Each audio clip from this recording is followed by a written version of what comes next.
Welcome to all of you. आज की इस वीडियो में हम लोग राष्ट्रपति से संबंधित 50 प्रश्न देखेंगे। 50 से अधिक प्रश्न आपको देखने को मिलेगा इस वीडियो में। तो राष्ट्रपति से संबंधित जो भी सवाल आपके एग्जाम के पॉइंट ऑफ व्यू से इंपॉर्टेंट है, उन सभी प्रश्नों को यहाँ पर शामिल किया गया है। टॉपिक वाइज स्टैटिक जीके के ये सारे क्वेश्चंस हैं, जैसे कि राष्ट्रपति का चुनाव जो है वो किस अनुच्छेद की वजह से होता है। उसके बाद है कि शपथ, अनुच्छेद, कार्यकाल, ये जो है किस अनुच्छेद से संबंधित है। राष्ट्रपति की कार्यशक्तियाँ कौन कौन सी है, उनका कार्यकाल कितने वर्षों का होता है। राष्ट्रपति पर महाभियोग जो है वो कैसे लगाया जा सकता है। राष्ट्रपति शासन किस तरह से लगता है, किस किस प्रकार के शासन हैं और किस अनुच्छेद के अंतर्गत लगाए जा सकते हैं। इसका जो त्यागपत्र है राष्ट्रपति का, वो किसको सौंपा जाता है राष्ट्रपति के द्वारा। तो इन सारे क्वेश्चंस को इस वीडियो के अंदर हम लोग डिस्कस करेंगे। अगर वीडियो पसंद आती है तो वीडियो को लाइक एंड शेयर जरूर कीजिएगा। सबसे पहला सवाल है, भारत के प्रथम राष्ट्रपति कौन थे। तो आप सबको पता है राजेंद्र प्रसाद इसका आंसर हो जाएगा। इसके बाद क्वेश्चन है, भारत के प्रथम राष्ट्रपति किस राज्य से थे, ये भी सवाल पूछा जाता है, तो बिहार राज्य से संबंधित थे। भारत के प्रथम मुस्लिम राष्ट्रपति कौन थे, डॉक्टर जाकिर हुसैन। और भारत के प्रथम दलित राष्ट्रपति कौन थे, के नारायणन। भारत के प्रथम सिख राष्ट्रपति कौन थे, ज्ञानी जैल सिंह। और भारत की प्रथम महिला राष्ट्रपति कौन बनी थी, तो श्रीमती प्रतिभा पाटिल, जो कि 12वीं राष्ट्रपति बनी थी भारत की। भारत के कौन से राष्ट्रपति हैं जो निर्विरोध चुने गए थे, कई बार ये सवाल पूछा गया है, नीलम संजीव रेड्डी। इसके बाद क्वेश्चन है, भारत के किन दो राष्ट्रपति की मृत्यु अपने कार्यकाल के दौरान हुई थी। यानी वो उस वक्त राष्ट्रपति के पद पर तैनात थे, और ऐसे दो राष्ट्रपति हैं जिनकी मृत्यु राष्ट्रपति पद पर तैनात रहते हुए हुई थी, यानी कार्यकाल के दौरान हुई थी। तो पहले थे जाकिर हुसैन और दूसरे थे फखरुद्दीन अली अहमद, दोनों ही मुस्लिम थे। ठीक है, ये ध्यान रखिएगा। नेक्स्ट क्वेश्चन देखिए, भारत के राष्ट्रपति का कार्यकाल कितने वर्षों का होता है। तो आप सबको पता है 5 वर्षों का होता है, और आर्टिकल 56 में ये जो है मेंशन किया हुआ है। भारत के राष्ट्रपति पद के लिए उम्मीदवार की न्यूनतम आयु कितनी होनी चाहिए। अगर कोई व्यक्ति राष्ट्रपति बनना चाहता है तो उसकी आयु कितनी होनी चाहिए, 35 वर्ष होनी चाहिए। भारतीय संविधान के अनुसार भारत का प्रथम नागरिक कौन होता है। तो भारत का पहला नागरिक होता है राष्ट्रपति। भारत की कार्यपालिका का अध्यक्ष कौन होता है। तो भारत की कार्यपालिका का जो अध्यक्ष होता है भारत के राष्ट्रपति होते हैं। भारत की तीनों सेनाओं के सर्वोच्च सेनापति कौन होते हैं। तो तीनों सेना, थल सेना, वायुसेना और जल सेना जो है, ठीक है, इसके जो सर्वोच्च सेनापति होते हैं वो राष्ट्रपति होते हैं। इसके बाद देखिए, भारत के राष्ट्रपति की तुलना किस देश के सम्राट से की जा सकती है। तो भारत के राष्ट्रपति की तुलना जो है वो ब्रिटेन के सम्राट से की जा सकती है। भारत के राष्ट्रपति का चुनाव कौन संचालित करता है। तो निर्वाचन आयोग संचालित करता है राष्ट्रपति के चुनाव जब भी होते हैं। इसके बाद देखिए, अगला यहाँ पर जो क्वेश्चन है, संविधान का कौन सा अनुच्छेद कहता है कि भारत का एक राष्ट्रपति होगा। तो अनुच्छेद 52 ये कहता है कि भारत में एक राष्ट्रपति का पद होगा।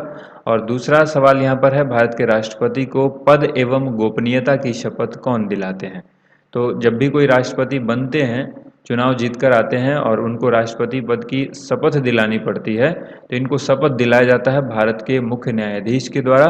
इनकी अनुपस्थिति अगर हो जाए तो ऐसा भी सवाल पूछा जाता है कि अगर राष्ट्रपति पद को गोपनीयता की शपथ दिलानी है, राष्ट्रपति के पद और गोपनीयता की, उस वक्त भारत के मुख्य न्यायाधीश मौजूद न हो, तो उन स्थिति में हम किसके द्वारा ये शपथ दिलवाते हैं। तो भारत के मुख्य न्यायाधीश जब नहीं होंगे, उस वक्त जो है वरिष्ठतम न्यायाधीश जो होंगे, उस वक्त उनसे दिलाया जाएगा ये पद और गोपनीयता की शपथ। ठीक है, तो ये बहुत ही इंपॉर्टेंट सवाल है, फंसाने के लिए एग्जामिनर आपसे ये सवाल पूछता है। संविधान के किस अनुच्छेद के अंतर्गत राष्ट्रपति मुख्य न्यायाधीश के समक्ष शपथ ग्रहण करते हैं। तो शपथ जो दिलाई जाती है वो किस अनुच्छेद के तहत, अनुच्छेद 60। ठीक है, आर्टिकल 60। इसके बाद है, राष्ट्रपति अपना त्यागपत्र किसको सौंपते हैं। तो राष्ट्रपति अपना त्यागपत्र उपराष्ट्रपति को सौंपते हैं। राष्ट्रपति के त्यागपत्र की सूचना उपराष्ट्रपति जो है वो किसको देते हैं। तो लोकसभा के अध्यक्ष, जिनको हम लोग स्पीकर भी कहते हैं, उनको देते हैं। जब भी राष्ट्रपति अपना त्यागपत्र देंगे, उपराष्ट्रपति को देंगे, और उपराष्ट्रपति इसकी सूचना लोकसभा के अध्यक्ष को देंगे। भारत के राष्ट्रपति को कौन सलाह देता है। तो भारत के राष्ट्रपति को जो सलाह देते हैं, संघीय मंत्री परिषद। इसके बाद देखिए, यहाँ पे अगला जो सवाल है वो क्या है, राष्ट्रपति का चुनाव किस पद्धति के द्वारा होता है। समानुपातिक प्रतिनिधित्व एवं एकल संक्रमणीय प्रणाली के द्वारा होता है। समानुपातिक प्रतिनिधित्व एवं एकल संक्रमणीय प्रणाली के द्वारा होता है। अगला सवाल है, भारत के चुनाव संबंधी मामले कहाँ राष्ट्रपति के जो चुनाव संबंधी मामले हैं वो कहाँ भेजे जाते हैं? तो वो उच्चतम न्यायालय में भेजे जाते हैं। राष्ट्रपति को उनके पद से कैसे हटाया जा सकता है? संसद के द्वारा उनके पद से हटाया जा सकता है, लेकिन वो भी महाभियोग चलाकर, संसद के द्वारा महाभियोग चलाकर। तो आपसे सवाल पूछेगा, राष्ट्रपति पर महाभियोग किसके द्वारा लगाया जा सकता है?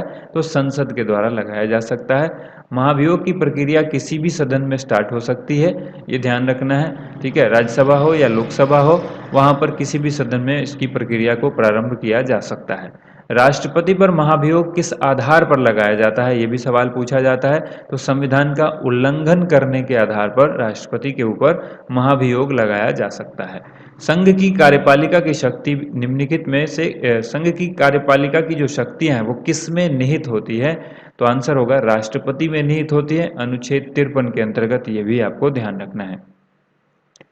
नेक्स्ट सवाल है, राष्ट्रपति पर महाभियोग की प्रक्रिया किस देश के संविधान से ली गई है? बहुत ही अच्छा सवाल है, अमेरिका से ली गई है।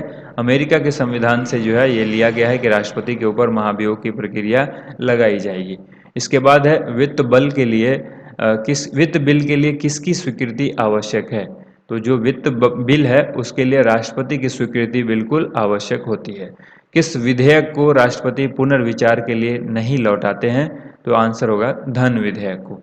लोकसभा में राष्ट्रपति कुल कितने सदस्य मनोनीत करते थे? ध्यान रखना, यहाँ पे करते थे पूछा गया है, क्योंकि अब एंग्लो इंडियन जिनको मनोनीत किया जाता था राष्ट्रपति के द्वारा, वो अब नहीं चुना जाता है, उसको 2020 में खत्म कर दिया गया, ठीक है। तो आंसर हो जाएगा 2 सदस्य को मनोनीत करते थे लोकसभा में राष्ट्रपति, जो कि एंग्लो इंडियन होते थे। अब सवाल है, राज्यसभा में राष्ट्रपति कुल कितने सदस्य मनोनीत कर सकते हैं? तो 12 सदस्यों को मनोनीत करते हैं, जो कि कला, विज्ञान, साहित्य और समाज सेवा से जुड़े व्यक्ति होते हैं, उनको ये मनोनीत करते हैं, यानी राज्यसभा की सदस्यता देते हैं। दोनों सदनों की संयुक्त बैठक कौन बुलाते हैं? जो दोनों सदन है राज्यसभा और लोकसभा, उसकी संयुक्त बैठक कौन बुलाते हैं? तो राष्ट्रपति बुलाते हैं और अनुच्छेद 108 के अंतर्गत बुलाते हैं। इसके बाद सवाल है, भारत के राष्ट्रपति को कौन सलाह देता है? संघीय मंत्रिपरिषद, ये हमने देख लिया है। कौन सा व्यक्ति कार्यवाहक राष्ट्रपति तथा उच्चतम न्यायालय का मुख्य न्यायाधीश रहा है? तो देखिए, एम हिदायतुल्लाह ही एक ऐसे शख्स हैं जो कि कार्यवाहक राष्ट्रपति रहे हैं। इसके अलावा उच्चतम न्यायालय के मुख्य न्यायाधीश भी रहे हैं। युद्ध अथवा बाहरी आक्रमण की स्थिति में आक्रमणकारी के विरुद्ध युद्ध की घोषणा कौन कर सकता है? राष्ट्रपति कर सकते हैं। इसके बाद है, किसी व्यक्ति को दोषी पाए जाने पर कौन उसे क्षमादान दे सकता है? तो राष्ट्रपति दे सकते हैं, और ये आर्टिकल 72 में है, यानी अनुच्छेद 72 के अंतर्गत राष्ट्रपति किसी व्यक्ति को दोषी पाए जाने पर उसकी जो है उसको क्षमा कर सकता है, माफ कर सकता है। इसके बाद भारत के ने जो राष्ट्रपति के किस मामले में वीटो शक्ति का प्रयोग किया था? भारत के राष्ट्रपति ने किस मामले में वीटो पावर का इस्तेमाल किया था? भारतीय डाकघर अधिनियम 1986 में आया था। 1986 में यह हुआ था वीटो पावर का इस्तेमाल, और राष्ट्रपति ज्ञानी जैल सिंह ने इसका इस्तेमाल किया था। किस राष्ट्रपति ने किया था वीटो पावर का इस्तेमाल? राष्ट्रपति ज्ञानी जैल सिंह, जो कि पहले सिख राष्ट्रपति थे, और 1986 में इन्होंने किया था। किस मामले में किया था? भारतीय डाकघर अधिनियम के मामले में किया था। भारत का संवैधानिक अध्यक्ष कौन होता है? तो भारत का संवैधानिक अध्यक्ष जो है राष्ट्रपति होते हैं। अगला सवाल है, भारत के राष्ट्रपति व उपराष्ट्रपति की अनुपस्थिति में कार्यभार कौन ग्रहण करेगा? तो सर्वोच्च न्यायालय के मुख्य न्यायाधीश। इसके बाद है, अध्यादेश जारी करने का अधिकार राष्ट्रपति का कौन सा अधिकार है? ये विधायी अधिकार कहलाता है, जो कि आर्टिकल 123 में है, अनुच्छेद 123 में। भारत का राष्ट्रपति किसके द्वारा चुना जाता है? सांसदों व विधानसभा के सदस्यों के द्वारा। इसके अलावा देखिए, कौन से राष्ट्रपति 2 बार राष्ट्रपति चुने गए हैं? डॉक्टर राजेंद्र प्रसाद। किसी भौगोलिक क्षेत्र को अनुसूचित क्षेत्र घोषित करने का अधिकार किसको है? तो ये भी अधिकार राष्ट्रपति को ही दिया गया है। इसके बाद है, वर्तमान में भारत के राष्ट्रपति का वेतन कितना है? 5 लाख रुपए प्रति माह है। इसके बाद देखिए, अगला सवाल है, राज्य में राष्ट्रपति शासन की अधिकतम अवधि कितनी है? राज्य में जो राष्ट्रपति शासन लगाया जाता है उसकी अधिकतम अवधि मैक्सिमम जो टेन्योर है वो है 3 साल का, 3 साल तक लगाया जा सकता है। राष्ट्रपति आपात की व्यवस्था किस अनुच्छेद में है? राष्ट्रपति आपात की जो व्यवस्था है वो अनुच्छेद 352 में है। आर्टिकल 352 के अनुसार राष्ट्रीय आपात जो है वो लगाया जाता है। तो राष्ट्रीय आपात की व्यवस्था अनुच्छेद 352 में है। इसके बाद है राज्य में राष्ट्रपति शासन की घोषणा कौन करते हैं? राष्ट्रपति करते हैं और ये अनुच्छेद 356 के अंतर्गत करते हैं। एक होता है राष्ट्रीय आपात, एक है राज्य में राष्ट्रपति शासन। तो दोनों के ध्यान रखिएगा। राष्ट्रीय आपात अनुच्छेद 352 से होता है, राष्ट्रपति जो लगाते हैं, और राज्य में राष्ट्रपति शासन जो लगता है वो किस अनुच्छेद के अंतर्गत? अनुच्छेद 356। ठीक है, तो राज्य के अंदर राष्ट्रपति शासन राष्ट्रपति के द्वारा अनुच्छेद 356 के अंतर्गत लगता है। भारत के राष्ट्रपति का चुनाव कैसे होता है? अप्रत्यक्ष रूप से होता है। ठीक है, पूछेगा प्रत्यक्ष से, अप्रत्यक्ष से, या दोनों तरीके से, या इनमें से कोई नहीं, तो अप्रत्यक्ष रूप से होता है। भारत में प्रथम राष्ट्रपति डॉक्टर राजेंद्र प्रसाद का चुनाव कैसे हुआ? तो ये हुआ था संविधान सभा के द्वारा, क्योंकि ये पहले राष्ट्रपति बने थे, तो संविधान सभा के द्वारा हुआ था। अगला सवाल है, भारत में किसके चुनाव में अनुपातिक प्रतिनिधित्व चुनाव प्रणाली अपनाई जाती है? राष्ट्रपति के चुनाव में। राष्ट्रपति पद रिक्त होने पर कितने समय में भरा जाना आवश्यक है? तो अगर राष्ट्रपति की जगह जो है वो खाली हो जाता है, उसका पद खाली रहता है, तो 6 माह के अंदर उसको भरना अनिवार्य है। इसके बाद देखिए, भारत के राष्ट्रपति की मर्जी तक किसी राज्य में अपने पद पर कौन रह सकता है? राज्यपाल रह सकते हैं। इसके बाद है, राष्ट्रपति किस सूची के विषय पर अध्यादेश जारी कर सकता है? संघ व समवर्ती सूची पर जो है राष्ट्रपति अध्यादेश जारी कर सकते हैं। जब किसी विधेयक को संसद में प्रस्तुत किया जाता है तो उसकी किसकी अनुमति के बाद वह अधिनियम बन जाता है, यानी वो नियम बन जाता है, तो कानून बन जाता है, तो राष्ट्रपति की अनुमति के बाद। ठीक है, उम्मीद करते हैं ये वीडियो आपको अच्छी लग रही होगी। अगला सवाल देखिए, भारत के महान्यायवादी की नियुक्ति और उसके वेतन निर्धारित कौन करता है? तो राष्ट्रपति करते हैं। कुछ और सवाल है जो राष्ट्रपति की द्वारा की जाने वाली महत्वपूर्ण नियुक्तियां हैं, इनको ध्यान रखिएगा। भारत के महानियंत्रक व महालेखा परीक्षक, जिसको आप लोग कैग कहते हैं, CAG, इनकी नियुक्ति राष्ट्रपति के द्वारा होती है। मुख्य चुनाव आयुक्त और अन्य चुनाव आयुक्तों की नियुक्ति भी राष्ट्रपति के द्वारा होती है। UPSC के जो चेयरमैन और उसके जो मेंबर होते हैं, संघ लोक सेवा आयोग के अध्यक्ष और उसके सदस्य, इनकी नियुक्ति भी राष्ट्रपति के द्वारा की जाती है। राज्य के राज्यपाल जितने भी होंगे उनकी नियुक्ति भी राष्ट्रपति के द्वारा होती है। राज्य के उच्च न्यायालय के मुख्य न्यायाधीशों की नियुक्ति राष्ट्रपति करते हैं, और वित्त आयोग के अध्यक्ष व सदस्यों की नियुक्ति भी राष्ट्रपति के द्वारा की जाती है। तो आशा करते हैं आप सभी इस वीडियो को ज़्यादा से ज़्यादा लाइक एंड शेयर करेंगे। Thank you so much. आप सभी लोगों का वीडियो देखने के लिए बहुत बहुत धन्यवाद।